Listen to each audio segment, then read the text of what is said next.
দেখুন গুরুর উপরে কেমন ভক্তি থাকা চাই। ভক্তি না থাকলে কোনোদিন গুরু কৃপা লাভ করা যায় না। হ্যাঁ, গুরুর উপরে অঢেল ভক্তি থাকা চাই। আজ 5 দিন ধরে না খেয়ে নিজের কথা চিন্তা করে না, গুরু কথা চিন্তা করে।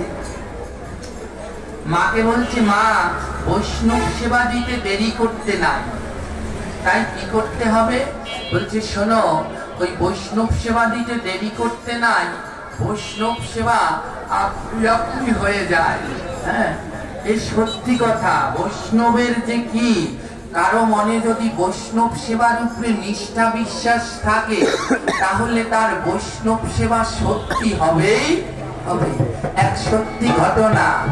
হ্যাঁ, কিছুদিন আগে কোনো একজন, নাম বলবো না, ভেবে আমাদের কোনো একটা কারণে মনের ভিতরে ইচ্ছা প্রকাশ করেছে, তার সেই মনের বাসনা, মেয়ের বিয়ে যদি ঠিক হয়, আমাদের বাড়িতে একদিন বৈষ্ণবদের সেবা করা।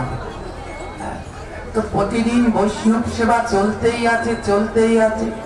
তো যার মাধ্যমে বৈষ্ণব সেবা দেবে তাকে বলি কি, যে বৈষ্ণব সেবা তো চলতেই আছে কাকি, আর এত প্রতিদিনই তো চলে, আবার আলাদা করে কি লাগবে?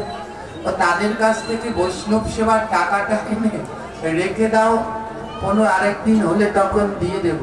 বলে তাদেরকে কি বলবো?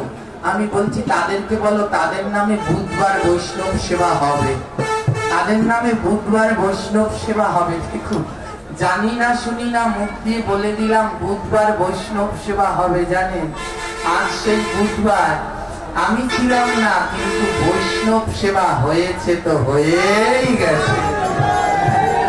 কোন নিমন্ত্রণ করা লাগেনি। বাংলাদেশের যেই কয়জন আমাদের ইয়ং বয়সী ভাগবত পাঠক আছে, তার মধ্যে একজন আমারই গুরু ভাই শান্ত কুমার জয়। হ্যাঁ, ও পাঠ করতে এসেছে ওই পাশে চরসরি কলে।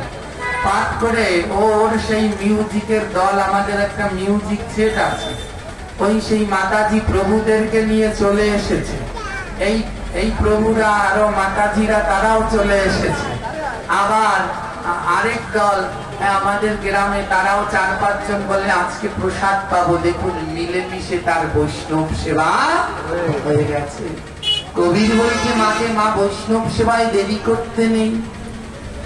বলে বেশ, তাহলে আজই দিয়ে দে। হ্যাঁ, ওমা দেখুন ঘরে কিন্তু একটা চালও নেই।